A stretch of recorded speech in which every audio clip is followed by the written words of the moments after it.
Shalom and welcome to Practical Spirituality here in Aish HaTorah in the old city of Jerusalem, overlooking the Temple Mount. Please feel free to go online to yomtovmediaclub.com and join the club. Thank God it's actually working. We've had a lot of people join the club, and we're going to have more and more people join it. And please God, with that club, we're going to hire people to help us with social media and publicity in general to get these classes out there in the world. Today's class title is Why Are Institutions Necessarily Evil? And now, really, I don't mean evil. That was just clickbait. I don't really mean evil because no one would create an institution out of evil unless, of course, it was some totalitarian government or something like that, which might be an institution of evil. In general, people create institutions for what they feel is going to create some kind of betterment. So what did I mean by evil? What I meant by evil is really that all of us have to remove the thought that an institution, or us being connected to an institution, or being a member of an institution, or being a due-paying member of any institution, is going to give us what's called spirituality. That's going to be how you achieve spirituality. That's going to give you spirituality. And what is spirituality, after all?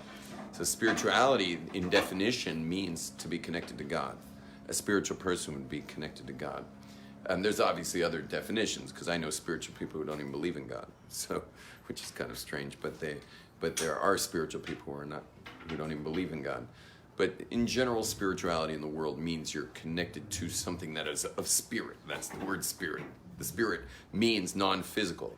Can you slide a bit that way? You're good. Spirit means not physical. So spirituality means you're involved in the rituality of spirit. And so you're connected to the beyond the physical. Now, the reason why is very simple. It's very simple why institutions can't give you that, and that's because it's a discussion of intimacy. Whenever you're talking about connectivity, like real connection, so there's external connection, like acquaintances or strangers, but we're still connected. You know, we all know we're connected. I mean, if you're on a train and someone smells bad or passes wind, I mean, you realize we're connected. I know some people really should be showering more often and using deodorant. I think they don't realize how connected they are to strangers. But we are connected. But as you get to the levels of connection that we actually care about, like, for example, marriage or a family, and especially a immediate family, or people who are closest to you, or God, it's so personal. So personal. And that's why, I mean, really only one person should have ever written a book on relationships, because that would have been the book, and then we'd all know how to do them. But we can't, no book in the world will help. You know, they'll all help, but no book will handle a relationship. Why? Because it's so personal. And spirituality is the relationship with the transcendent. And that is so personal. And it remains personal. And it must be personal. Now, God has a special trick up his sleeve, and that's that he would never let his relationship to individuals get hurt by an institution. He would never let his relationship to individuals get messed up by an institution. And so how does God do that? What he does is, once in a blue moon, someone actually tries to create a spiritual institution. But it always fails. It always fails. I've been in Jerusalem now and hanging around the Jerusalem and Sfat scene for I don't even know how many years now. This June will be 28 years. And I've seen a few people try and actually succeed at creating spiritual institutions, but every one of them failed. They failed in different ways. I mean, I can't tell any great crash and burn stories, but like one just failed because everyone got married. And so it went from I don't know if you know about this, but single people pay dues and married people get paid to learn Torah. Single people in yeshivas pay tuition, but once someone gets married, they're in what's called kollel, and they actually get paid. So imagine being married to Israel and having kollel.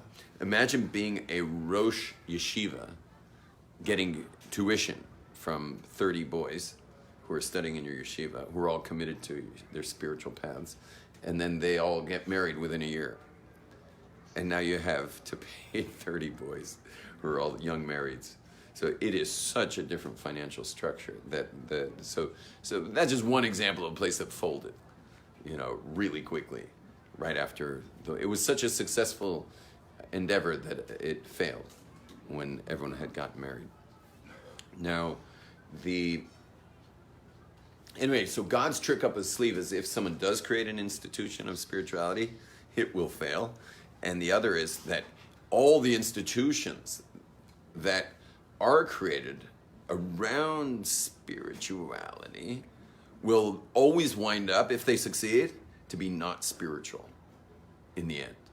They'll be not spiritual in the end. So, what's an example of that? I think one funny example is, this was my own naivety, but I was really excited when my oldest son, raised Hasidic, went to his first yeshiva, which was, a Hasidic yeshiva katana, which is like junior high school in America. And he was on his way to the school. And I was very excited that I was sending him to a Hasidic yeshiva and not a Litvish yeshiva, because I figured if he goes to a Hasidic yeshiva, there will be an emphasis on spirituality, as opposed to a Litvish yeshiva, which will just have its focus on Torah study alone. I'll distinguish the difference between spirituality and Torah study in a moment. Anyway, so I was really excited about that. And he came home from his first day, and I said, so tell me about your day. And he says, we studied, And I'm like, great. And what about Hasidus? What about Hasidus? Really is a secret code name for Kabbalah for the layman. Kabbalah for the layman. Because if you open up a Hasidic sefer that's written in language that a layman could understand, you'll notice that it's really just Kabbalah.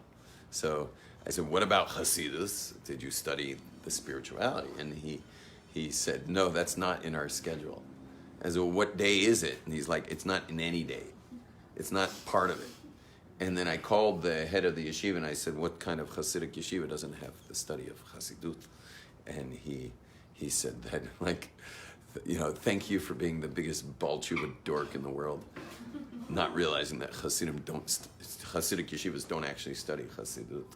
And anyway, that was my rude awakening. But the institution exists to this day. Here we are, many years later, and it was existing many years before. And the way you keep a Jewish institution going is you remove any spirituality from the institution. So the only time there might be something spiritual happening would be in the prayer. But tell me, how spiritual is it for you when you're forced to pray? That's imagine being forced to be married to somebody. How great a relationship would that be? So in spirituality, we're always in relationship and it can't be forced. So therefore, nothing spiritual takes place the entire day at this yeshiva, except for obviously people who have that gene. There are actual people with spiritual genes.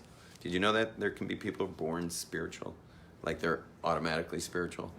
There are people with spiritual genes. I happen to be one. I'm one of them. Maybe with no children. Oh no, I know them with children, and so the children are either in deep neglect, or they're married to someone who's very good with children.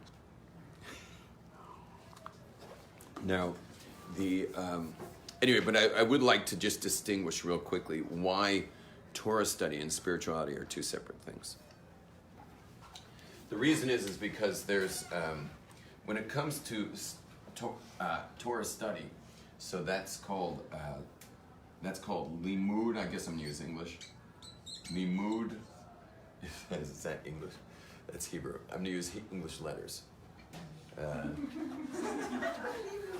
I'm like, that's not very good English. Limud. So regular Torah study is limud ratzon Hashem.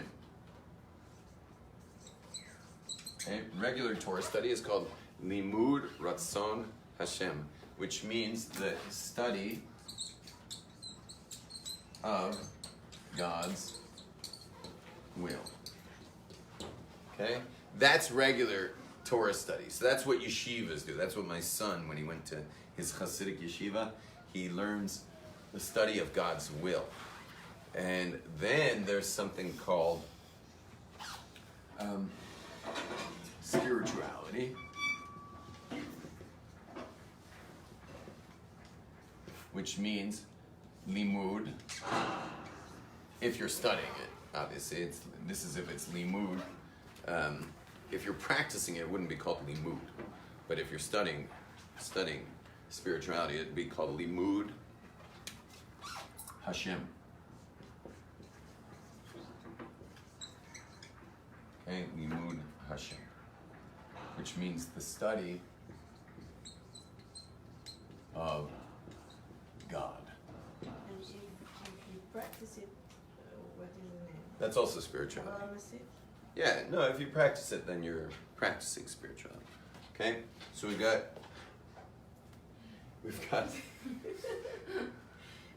I know, what was It that? was rabbis I didn't want to say anything. that killed that It's two small- dead beetles. There's another beetle, dead.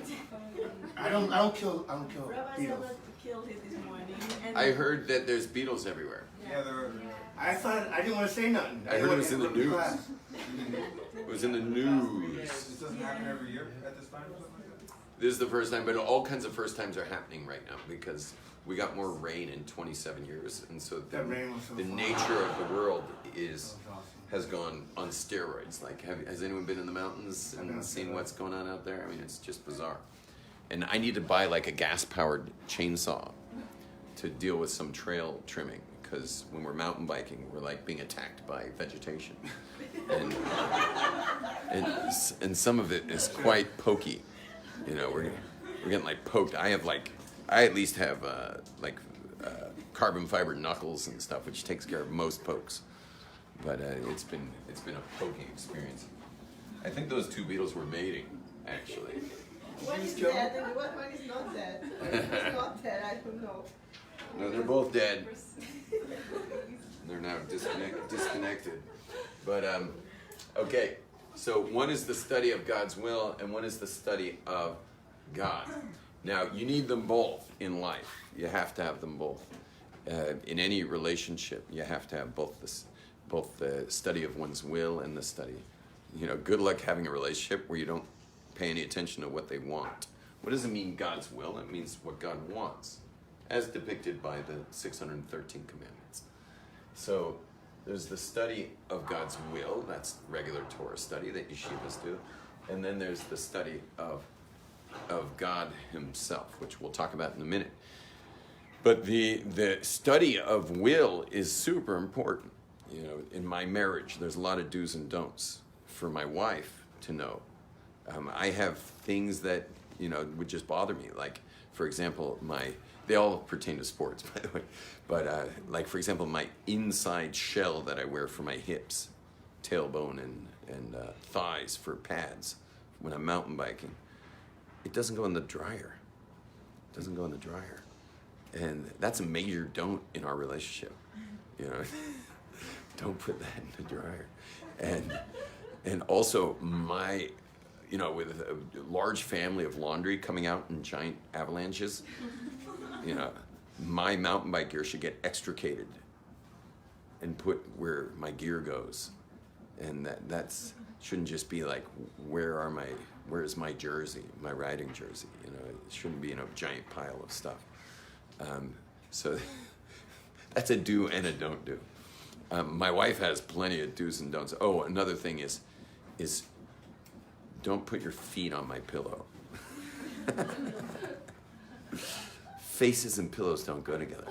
You know, she'd store her toothbrush in her shoe, you know, but to me, anything that is for the face is unique and remains in its own category of cleanliness, okay?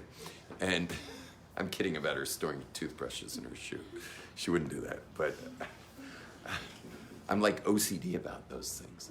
And my wife, don't leave the house unlocked all night. Just lock the door, you know? Whereas for me, having an unlocked door, it shows you the safety of Jerusalem, you know? Like, Like, look at that. You can have your house unlocked all year round. Totally, I never Yeah. liked mine, but I was like, Yeah, you don't need to lock your door here. But no one ever knocked on it, but except for money. in my wife's upbringing, that means, like, that's like a lack of protection. It's a lack of care. It's a lack of, you know, like if you have something worth something, you know, protect it. You know, and I'm more into like create invisible shields around the stuff that's worthy and it will be protected. And it is. It really is. I've been in all kinds of crazy situations where, like, you know, like everything got stolen from everybody except for me, you know, and so everyone's pants, you know, were gone, and mine are still hanging exactly where I left them at the, you know, at the hot spring in the mountains of Oregon, you know, like everyone's pants were shaken upside down except for mine. So the, you know, in our mikveh, it's a very interesting thing. I think Sephardic people are used to thieves. You know, I think it comes from 2,000 years living amongst thieving societies, because you'll notice that in the mikveh, where we go to the mikveh, there's a changing room, and all the Ashkenazim hang their clothes and then go in, you know, in their birthday suits to the mikveh room. Whereas the Sephardic people, they also get into their birthday suit, but then they walk into the mikveh room with their pants. And where you hang your towels, there's also pants hanging of Sephardic Jews, because they're not leaving their wallets and phones and everything in the changing room. Like, that's not going to happen. But who's the most likely to get ripped off who's the most likely person to get ripped off? The person who's radiating, "Don't rip me off," or the person who radiates safe? It depends on the subject, because radiating always requires a positive subject. So "don't rip me off" radiates what? What's the subject? Ripped off. Rip off. It basically radiates rip off. Whereas the person who radiates safe, what are they radiating? Safe. So a great way to take care of your stuff is to not spend all your time trying to protect it. Now, here in the case of the house, this is the souls. These are my children. This is my wife. Like, lock the door. Anyway, these are just examples of do's and don'ts, and in those cases, they're do's and don'ts. Do lock the door and don't leave it open all night. Those are do's and don'ts put together. And with those, so it creates the possibility of great connection. But then there's the inner study of the heart of two people. And that takes years. It takes years, and it takes tremendous trust. Anyone who gets married knows what I'm talking about. And anyone who's single knows what I'm talking about. That the amount of trust necessary in marriage is beyond anything ever in the whole world. It blows away every financial trust relationship. It's just the trust is, and everything pivots on the trust. So it's like, and this is why people who've been hurt have the hardest time getting married, because it's like, how do you expect me to trust after everything I've been through? Like, how can I possibly trust? But you can't be married without it, because here you are, like, completely putting all of your eggs in this basket. All of your eggs are going into this one basket, and that's like, for someone who's been hurt, that's going way beyond. But that's why we have the words in Shema Yisrael, the words me'odecha. You ever noticed in the first line of Shema, after obviously the first line, which is Shema, but the very second line is, "You shall love God with all your heart and all your soul and all your ma'od," which makes no sense grammatically. What is me'odecha? Ma'od is only something that modifies the following word, but there is no following word. It's like they've turned the word ma'od into a noun here. Like, love God with all your ma'od. You ever thought about that? You guys just probably have said this a million times and never thought about the fact that you had a what would you call that kind of word in grammar? What would be that grammatical word? It's not an adjective, an adverb. It describes the next word. Vary. It's the word vary. What's the word vary in English? No one knows? A conjugating verb? Maybe a conjugating verb? I don't remember. But anyway, the words vary. How are you supposed to love God with all your very? So the answer is that you have to love God with all the stuff that you very, very, very, very much don't want to give up. All the stuff you very much don't want to give up. So if one person, they may have, let's say, a lot of financial resources, but they don't mind giving it up. So that's not their mode. You understand? They're happy to give tzedakah and stuff like that. You know what it is? It's the Baal Teshuvah whose parents own a shellfish restaurant, and they're managing it. The child's already the manager of the shellfish restaurant, and they're shellfish restaurant, and now they've like discovered Torah, but not only that, they love lobster, and they eat lobster once a day, and they use shrimp sauce for toothpaste, and they just feel like they can't let it go. So that's ma'od. That's their ma'od. So all of us have ma'ods. And it's not easy to give up your ma'od for God. And please God, you shouldn't have to. I mean, it's only when you really have to give up your ma'od. But for certain, when it comes to the fulfillment of all the mitzvahs that take place in marriage, which, interesting, women are not obligated to get married. They can stay single and not break a commandment, whereas men have to get married. But they kind of need a woman to cooperate to fulfill the commandment of getting married. And but for all of us to get into that level of the mitzvahs, which is a whole world of mitzvahs, and creating a Jewish home, with a partner and all that, that's called the ma'od. And for someone who has had their trust breached over the years, their ma'od is to get married anyway. And it's such a catch-22 trust, because if you don't trust so much, there's no way they're going to let their hearts open. You know what I mean? If you're married to someone and you're like, okay, let's see them open their heart first. Let's see them trust first. Are they going to open their heart? Are they going to open their trust? No, because meaning it's weird. You both have to count to 3 and say go. It's like little kids exchanging the toy for the 5 cents. Or one's holding the dollar, one holding the toy, and they're going to each hold on and let go at the same. 1, 2, 3, go. It's like it's the same thing in marriage. You can't be the one waiting for the other to start trusting you. You gotta say trust on 3. This sounds like a good sermon for a chuppah, actually. For real train wreck couples.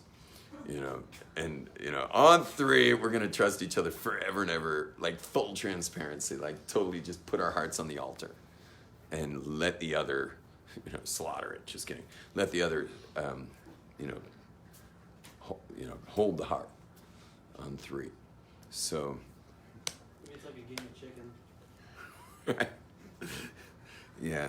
Well, most people are playing chicken with it. I don't know if you guys know what chicken is, but most people play chicken, and that's but really we got to just both let go at once.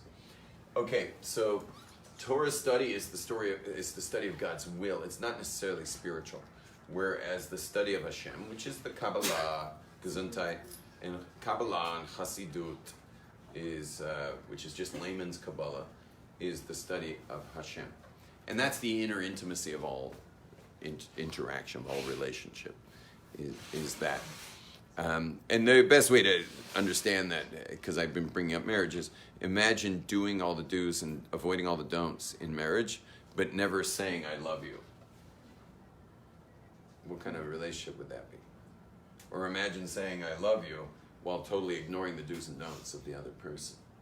You see how you need them both. First one's the law, right? This is the law, this is the halacha, and everything that's studied in yeshivas. Anyway, for this reason,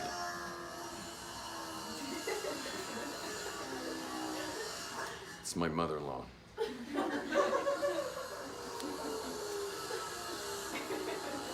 not on Facebook, is she? I'm coming.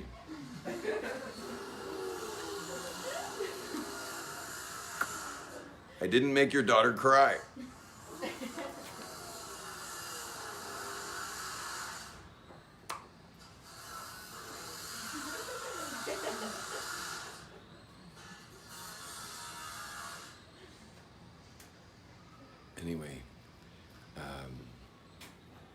Anyway, so what happens in Torah institutions is they generally get relegated to here. What's interesting is Chabad actually beat the system somehow on this, and that Chabad has 2 to 3 hours of Limudei Hashem in their actual yeshiva schedule, which is amazing. They'll have it. I say 2 to 3 because the extra hours before prayer. They'll have an hour of study of Limudei Hashem before the prayer, and then they pray, which is really good for prayer. If you study Limudei Hashem before you pray, it's massive. Makes a big difference. And then in the morning Seder, morning hours, they have an hour of Chassidut, and then in the afternoon they have another hour of it, and some even learn a little at night. So they have it built in, which is remarkable. But I imagine they have their own demons to face because God has removed spirituality from institutions. He makes sure it's not there. So I don't know what could go wrong. I've never been part of such a program that has it built in hours like that, as Chabad does in their yeshivas. I don't know what other demons they have to deal with over there. I don't know their inner world, but I imagine, I imagine that trying to institutionalize Hasidic thought into the schedule is going to come with its own attack, but I don't know what that attack is. I don't know their world. I think, Rabbi, you fix it by having 7 Farbrengens a week. 7. How did you learn it? What? How did you learn it? Oh, so when a Limudei Hashem is studied generally at night, and it's studied with masters of it, who are, generally secretive people. They're not publicly. Oh, private classes. Private classes, and they're generally hidden masters. The real masters of this stuff are more hidden, and it's also focused on often on Thursday nights, late, like a all night type Thursday Women thing. can't learn. What? And women can't learn. Women study these things as well. There's actually a woman in the old city who's like the biggest. What would you call it? No, the biggest. Oh gosh, sender out or educator. The biggest educator in the Limudei Hashem stuff. Her name is Sarah Yehudit Schneider, and I don't know if I'm allowed to say her name, because I imagine once you're doing this stuff, you have to keep under wraps a bit. But see, here comes my mother-in-law again to cover this part up. But anyway, but my wife has discovered her this year and is like completely connected to this lady now, and she's in the old city actually. So women can learn. It's women's classes only with her. Yeah, I don't know how you reach her exactly, but I imagine she's a phone call away, and you can get involved in her classes. I think she has at least a once a week meditation, Kabbalistic meditation class, once a week in the mornings here in the old city. So I'd take advantage of that, and you can speak to my wife how to get connected to that. And again, I have no idea if this is like totally private.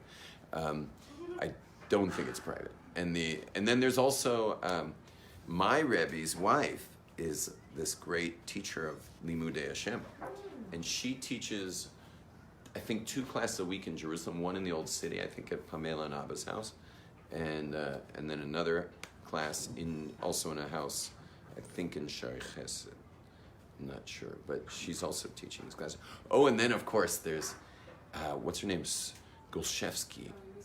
Yehudis Golshevsky. Yehudis Golshevsky. You guys heard of Yehudis Golshevsky? No. Yehudis Golshevsky is also a woman who knows everything of all, like, the deepest teachings of Limudei Hashem, and she also teaches classes throughout Jerusalem. Yehudis Golshevsky. Now that I'm naming all these women, I feel like there's more women than men teaching. It's kind of expensive or affordable? What's that? Those kind of classes are extremely expensive because I think they're Catholics- free. I think Oh, they're free? they're all free. I think so. Oh. Yeah. Because as you told, they are kind of secret and hidden. And Secret and hidden doesn't mean anything about money. Okay. Yeah. Yes. Why did you Generally, things that cost money are marketed. The secret hidden ones are the free ones. Yeah. Did you explain why God is hiding or removing spirituality from institutions? Why? Yeah. Oh, just to keep it personal, because if it were that institutions could give actual spiritual connection, so after a while it would be theirs, not yours. You understand? It's something very private. Your relationship with God is extremely between you and God, and no one could ever. If let's say an institution got some kind of formula, it'd have to be a formula to give it to her. Can you imagine a spiritual formula? So, but they created a formula that works for most people. So, would that be your relationship with God, or would it be the relationship with God based on their formula? So, it'd be someone else's formulated relationship with God that you'd be having. And this is something that a lot of people have problems with. A lot of people come up to me and say, "I pray 3 times a day and I don't feel anything." Well, think about it. Is that institutionalized prayer? For sure. The men of the Great Assembly, 120 great wise men of the Jewish people, created 3 times a day our daily prayers. That's institutionalized prayer. That is set prayer that has set words, and there's nothing unique about you in there. In fact, the whole thing's plural. It's not Elokai, it's Elokeinu. The whole prayer all the prayers there are set in the plural for the most part, with very tiny exceptions, and so it's institutionalized. It's plural. It's for Klal Yisrael. I've told this joke a million times, and I'll tell it again. It's the reason why we have black lines on our taluses, which is barcode for God to know who's praying. Just a reason. Could you explain it? Barcode. Why do you have the black lines? Oh, why we really have it? I actually don't know why we really have it. That's why I like the barcode joke. I really don't know. I'd love to know. And Sephardim don't have it. And Ashkenazim go with these black lines on their talus. I'd love to know why. I'm happy if anyone wants to comment why, if you know why. Yeah. If you're saying that you could learn this Limud Hashem, then what's the difference between Limud Ratzon Hashem and Limud Hashem? So when you study more and more about spirituality, about God, and about how God relates to creation, and so now you got you. Well, how would I relate to that? So that's going to be hard to study that part. But studying the the sacred texts of Limudei Hashem to find out how God works. It'd just be like I talked about in marriage. It'd be like learning about your husband as you're married. But don't you do that through studying God's will? So I was going to talk about that too. So I'd like to talk about that. And the answer is no. No, you don't. There are people who do. Meaning the institutions don't teach that part at all. It's never taught institutionally. However, everything we do in God's will, meaning not just the 613 commandments, but all the thousands and thousands of halachas, how to keep those commandments, not one of them is arbitrary. They're all secrets of who God is. Understand? Meaning all the study of God's will is really in the inner world of it is who God is. Or at least, I shouldn't say who God is. It's who it's what God's willing to share about himself to us. Because obviously God's infinitely beyond the mitzvahs as well. So, you understand? But it's whatever God's allowing us to see from his presence through these commandments, through his will. So for God, his will and he are one. And on the highest level, studying God's will would be studying God on the highest level. But till someone actually gets to that, that's pretty intense Torah. That's like an intense level of Torah study. And then we got another question. Which one do you think has more data? Do you think there's more data here or more data here? I'm talking about real data, like data that you'd fill a bookshelf with, or you'd fill a disc on key. Which one? Yeah. Yeah. So you would think Limud Ratzon because there's just so much. All of the Shas and the Shulchan Aruch and all the stuff that we'll spend our lifetimes trying to study, and hopefully we'll have covered all of it. By the way, every man is commanded to study all of Torah. So like somehow Yom Tov, by the way, those who don't know, there's a guy named Yom Tov in my class today. He's a close friend of mine, actually. It's Yom Tov from Tzfat. Yeah. With you have your store open these days? Yeah. What's it called again? Well, yeah, I mean... Yom Tov Art Gallery? Yeah, but it's actually Weapons and Puppies. Weapons and Puppies. Okay. Just clickbait for the birthright kid walking by. So that's really not politically correct. Yeah, and Scott's totally cool with it. I thought I was going to get lynched. Anyway, why was I bringing up Yom Tov? Which one's more Oh, I was just saying that we all have to study all of it. We all have to know all of it. So, which one has more data? So the answer is this has like 4 times the data. Mm-hmm. And the way you find, how do you know that? It has more than 4 times, but how do you know that? Is that when you study Limudei Hashem, sometimes you're studying it, let's say via Torah. Let's say you're opening up a Zohar and Chumash. You're just learning Zohar and it's the Chumash.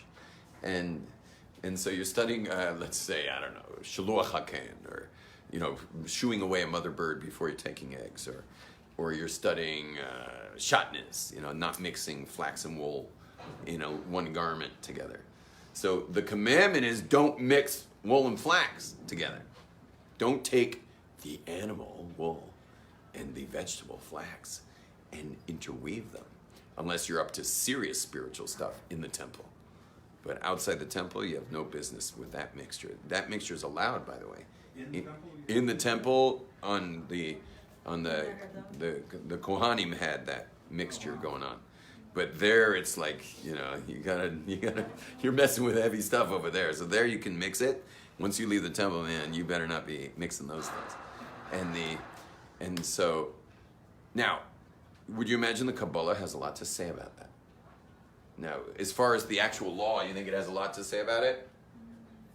There's stuff to say, like how many weaves, what, meaning if you're sewing in and out, how many, or if you're weaving, at what point are you really over on that? Meaning, what point have you transgressed? Yeah, there would be some detail. And some of the mitzvahs have a ton of detail, like Shabbos is going to have a ton of detail. But when you click on the Kabbalistic stuff and you want to know why, how much more info you think there's going to be? 10 times. Yeah, it's going to be like the rest of your life you're going to be studying why not to mix flax and wool, because it's going to go deep, deep, deep, deep, deep. Especially that one, because there it is permitted in the temple by the Kohanim. So like, whoa, now we're touching on deep, deep stuff. But when you come to like Shabbos, for example, that you shall not, cook raw food on Shabbos. Okay, you're not allowed to take raw food and cook it on Shabbos. Well, that sounds like, okay, that's the will of God. Like, don't take raw food and cook it. But the Kabbalah is going to go, once you get into Limudei Hashem, so there you're going to have, a lot of details of stuff. First of all, you have the details of man manipulating creation at all, and what's that all about? And then you have Shabbos. Why Shabbos? What in the world does us manipulating matter have to do with Shabbos? Because certainly taking something from raw to cooked is manipulation. That's a manipulation. So first you have man and manipulating matter. Then you got Shabbos and don't manipulate matter. And then you got, what about man manipulating matter on Shabbos is such a big deal? And what's that all about? That's before we even get from raw to cooked. Now we're dealing with cooking. Now, if it's a fence, like for example, like if you took a hot pot off the stove, and you shall not return it to the stove because it looks like cooking. Is that an actual? Is that limude ratzon Hashem, or is that fence? Which one? Is that this one or a fence? It's a fence. There, you're not going to find Kabbalah.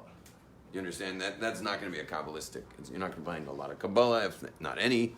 And because once you're in a fence of not doing something that looks like cooking, that's a fence. So once you're in fence land, don't expect a lot of Kabbalah there. And you also might not find a lot of halacha there either. A lot of, limudei ratzon Hashem may not be there either. But we have plenty of fences, especially around when you're getting near the edges of transgressing a Torah commandment. There we'd have a lot. You've been listening live? Oh, great. Sorry you missed all those buses. Nice guy, listen to. Yeah. Can't you say that Ratzon is like birthed from Limud Hashem? Like all the information in Ratzon is actually in there, but coded into spiritual whatever. Sorry, start again. I was distracted. Can you say I just that- realized I don't know what time it is. It's 4:00. Yeah. Ratzon is like all the law, but it seems like it's birthed from Limud Hashem. Like it's all the spiritualness constant. It's like, they figure out from that what to do in this world. So it's all already in. Yeah, well, there's no they. I mean, it's the Torah's prophecy. So the Torah is a prophetic expression of the Limudei Hashem. It's a prophetic expression of that. Like a physical world expression. Yeah. Now, but what the main message of this class is, ladies and gentlemen, is really to not spend your life disappointed with your synagogue. And don't spend your life disappointed with your seminaries. And don't spend your life disappointed with your yeshivas. And don't spend your life disappointed in your community. And just stop playing that game. It was never meant to be a subject that had to do with synagogues or communities or seminaries or yeshivas. It just was never that subject. Spirituality is not about that. And if you know that and you release your demand on the community or on the society or the synagogue or the any other Torah school or your kids' schools, if you release that demand on them and you get out of complaint mode about, whatever Jewish community issue you're having, when you get out of complaint mode, you can come to spirituality. You can actually now, this is my responsibility. Like my relationship with God's up to me, and I got to get this. I got to make this happen. So you'll make something happen, because now it's on you. And when things are on us, we generally get it done. When things are even potentially on someone else, we will expect them to do it for us. So here, I got to make this happen, and that's the main takeaway. One of the main takeaways. Another thing is hakaras hatov, appreciation. Is maybe now you can appreciate your Torah institution, whatever it is you're connected to, because they are sometimes feeding, they're sometimes housing, they're certainly providing teachers to understand the will of God. They're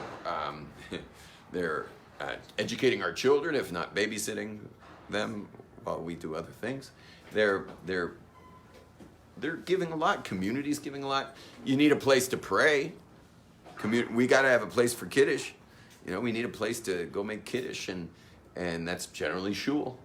And so you can really get much more appreciative when you stop expecting the communal institutions in the Jewish world to provide spirituality for you.